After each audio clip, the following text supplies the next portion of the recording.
Welcome, welcome, welcome. Thank you for coming in and stopping by and speaking with us on today. I am very appreciative to be in front of you and to have the opportunity to share content with you that isn't often talked about on mainstream media and social media, but things that are going on within our world, within our society, that really needs to be discussed. I know that we may just be one person, but one person can change things. It just takes one person. So I'm going to go out on the limb here and I'm going to talk about some things on this channel that needs to be discussed. And those things might be things like forgiveness, moving forward from a bad situation, how to make it under very, very harsh conditions. Those things that we need to actually openly talk about. Those are the things that I want to discuss. But today, something drove me here, and that was a conversation that I had sometime this week, and a pattern that I seem to see within the Black community. And that is Trump versus Biden. Now, let me go ahead and start off by saying I removed myself from the political platform some years ago. Actually, the last election cycle, I did not vote for the first time. Um, and that's pretty much going to be my position moving forward. And that's because it's hard to choose between the two evils. However, when I am speaking with people about political issues, I really like to talk about the facts, not things that I've heard about on mainstream news channels, but things that I can actually verify and things that I can actually prove. Now, again, it's for me personally, I vote for what I believe in. I vote for the Most High. I vote for Christ. Um, And that's just my preference. I'm not telling you not to do what you feel is right. I do understand the significance of voting for Black people as a whole because we have read and heard of the stories about how people were killed and battered and burned and bruised for the right to have a voice. So I understand that aspect of it. And in respects to what they went through, you go out and you vote. But we have to evolve. We have to appreciate what that meant for that time, but also look at the time that we're currently living in and make sure that this time aligns with what we have been taught from the past up until now. And so for me, I have made my decision. You are more than welcome to disagree with me. I welcome this, conflicts of interest. I welcome all of that because we all are individuals. We all matter and we all have something that we believe in or we rather tread towards and if that's voting for you is that if that's for you, then so be it. But I basically want to talk about we are how can I put it, how we are expected to vote a certain way. Ever since I have been old enough to vote, I automatically went to the Democratic Party. That's what I was raised under. That's what Black people are supposed to do. We're supposed to vote Democratic. That's what we just do. We don't have to have any type of promises from anybody. We just automatically vote.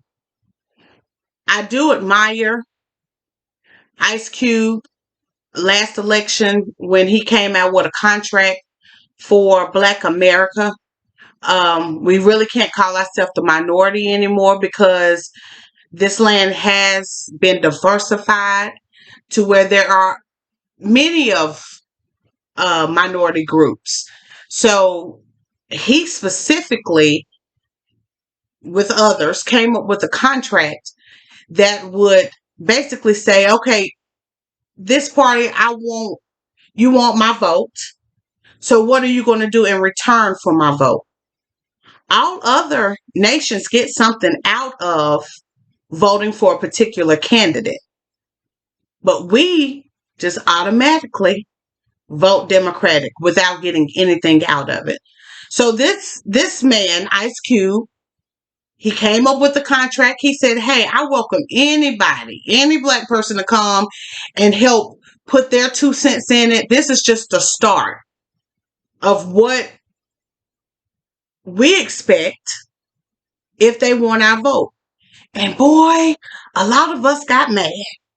I mean, women. I saw, I think it's called Fox Now, where it was a bunch of actresses, black actresses, and I mean, they were just killing them because this man wanted to come up with something like, if you want my vote, then what are you going to do for us? And I mean, they got mad because one party didn't want to talk to Ice Cube until after the election, while the other party was open to talking with Ice Cube about the election. And what bothers me the most is that when I'm in different settings and all I hear is black people talking about, oh, Trump this, Trump that, Trump that.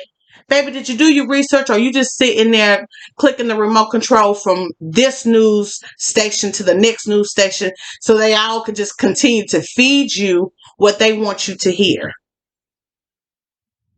Honestly, when blacks were allowed to vote in the very beginning, they voted more on the conservative side. Why? Because the conservative party somewhat aligned better with the core traditional beliefs and values of the black family. Now the black family is so diverse and it could have so many parts to it that we don't take those traditional values, those biblical values. We don't really rely on those anymore as a people. So we vote. We vote. The Democratic Party has no interest for us. The Republican Party has no interest for us. I'm not saying one, how can I choose between the two evils? But what I can do is know my facts, know what I'm talking about when I'm talking to other people. One thing that we have gotten away from is thinking. We can't think for ourselves anymore. We have to get on our phones and see what the popular opinion is. And we have to see what this person says and that person says, instead of just taking time out to see if what is being said agrees with our core values and our core beliefs. We don't think anymore. We just go by popular opinion. But if you were to do your research, you will find these things. You will find that under the Trump administration, and like I said, I don't endorse him at all, but I am going to talk about facts. Under the Trump administration, more black men came home and women came home from doing long bids for non-violent crimes. Under the Trump administration, more black businesses were assisted and started under that administration. There were more black home ownerships under that administration. Now, as I said before, all my life I voted the Democratic Party, thinking that this is what I was supposed to do. Not knowing that in 1994, Bill Clinton did the 3 strikes you're out. Didn't know how that was going to, it sounded good, but didn't know how that was going to affect my community, but I had to experience it. It's a new type of slavery. We don't talk about our brothers behind bars. We don't talk about the nonviolent crimes that they are computed into life sentences for. If Black lives really mattered to Black lives, then we wouldn't even need to have that slogan. It would be undeniably understood without being spoken. But if I can remove the strongest member out of the household, now I leave the rest of the household vulnerable. If you're going to talk about Trump, talk about both sides. Because the Democratic Party is not your friend. Vice President Rice has sentenced more sisters and more brothers to the pen than I can read about. This is public record. Go look for yourself. Of course, the Democratic Party last election is going to apologize for the three strikes you're out rule. Of course, they're going to apologize. This is an election year. This is an election. I'm going to tell you everything you need to hear in order for me to get what I want from you, and that is your votes. Do they tell you about the countless money that they receive from Planned Parenthood, which its founder wanted to eliminate the whole Black population and use Planned Parenthood as that avenue, which still goes on today, killing our children? And they're all for it. A woman's choice. Pro-choice. I should choose. And I'm a woman. But it's not about the left wing or the right wing or who's right. It's about what foundation can I rest my decision on. And when you have a strong foundation, think about the three little pigs. Now, you had one little pig who made his house out of what? Straw. You had another little pig, I think he made his house out of twigs. But the third little pig, he built his foundation from bricks. The little pig who built his house with straw and the little pig who built his house up with twigs, they had to run over to the little pig's house who built his house out of bricks because he had a strong foundation. If you don't have a strong foundation in your life, you'll fall for anything. You'll be on this side one day, that side the next day, this side the next. And you won't have anything to stand on or to build from. You can build anything if you got a solid, strong foundation. But when you're building your house, when you're building your life with straw and twigs, you can expect to break. You can expect to fall for anything. As I wrap it up, because I'm not going to talk on these subjects long, I just want to leave food for thought for those who have ears. Let them hear. If you want to take on, take on. If you don't, you don't. Hey, I just appreciate you listening. Please leave your comments and everything in the comment bar. But this is something that was said. Dr. Martin Luther King, in one of his last statements to Harry Belafonte, he said, I fear, this is Dr. Martin Luther King quote, I fear I am integrating my people into a burning house. End quote.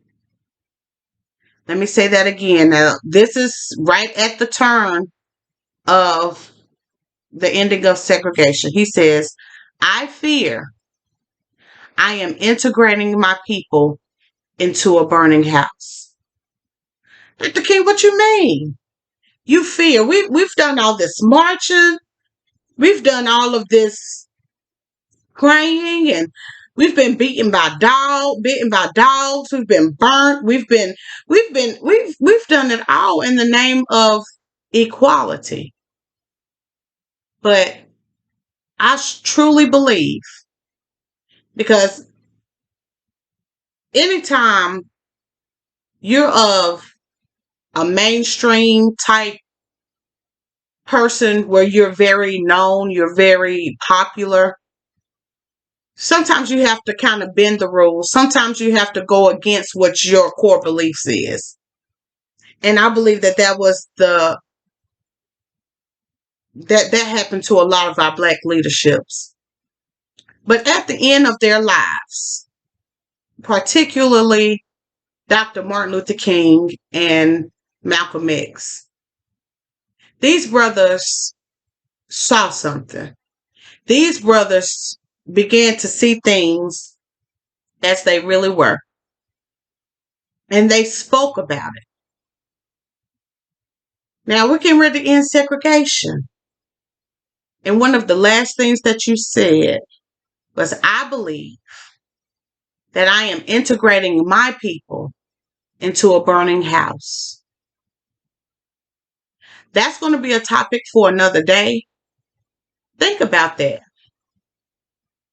Think about who you are as a person. Do you, when the wind blows, do you go this way and then it blow again, you go that way, and then you're just all over the place? Or do you have a strong foundation? My book, the Bible, says my people perish for lack of what? Knowledge. It's important. You can't just get knowledge from flicking the TV, from getting this person's opinion and that person's opinion, and then coming up with your own opinion. You should always go to your foundation first. There's a saying that says, when in Rome, do as the Romans. I don't care where I am. I can't do like nobody but me. So I don't care if I am in Rome. I'm still going to act and conduct myself based off of who I am. And I know who I truly am. And it's not African American either. But I know who I am. We are the only nation of people who have had the most name changes on earth. And the Bible talks about that. It talks about how we will remember our name no more. We might have lived in Africa for centuries. We might have built some marvelous things over there, which we did. But that doesn't make me Africa. You just picked me up from Africa. Or you just picked up my people from Africa. Those people of mine who came over via the Atlantic slave trade, because I have some people on my grandmother's side that were already here, baby.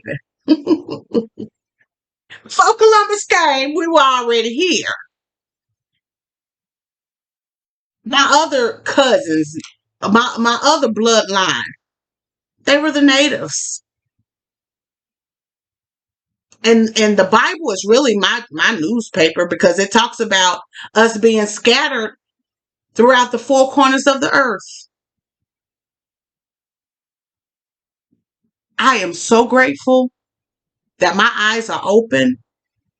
I am so grateful that I am able to not only have open eyes, but that the Most High has given me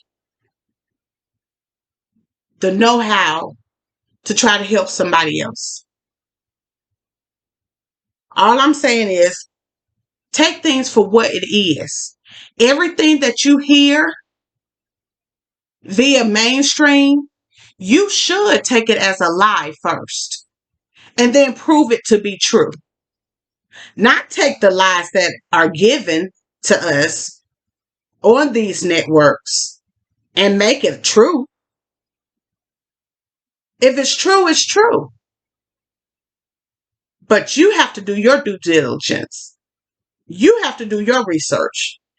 If not, you might as well not even talk about it. because it's just propaganda. You don't know it to be true. This is what he says, she say, they say.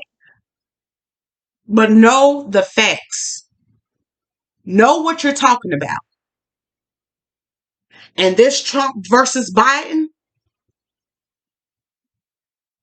understand the whole picture. Neither party is for you. Neither party. At the end of the day, I look at some of the footage now, and you'll see the Obamas and the Bushes, and they smiling and hugging each other, giving each other kisses and all kinds of. They all on the same team. They just want the lower ones, the people, us, everyday folk, to be confused. Want us to have something to talk about. Another way to divide us. So I'm not going to take up any more of your time. I thank you for tuning in. We will be talking about some more issues, but I had to get that off my chest because I am so sick of people saying Trump versus Biden, Biden versus Trump, when they both mean us no good. Be blessed, and I'll see you on the next time. Bye.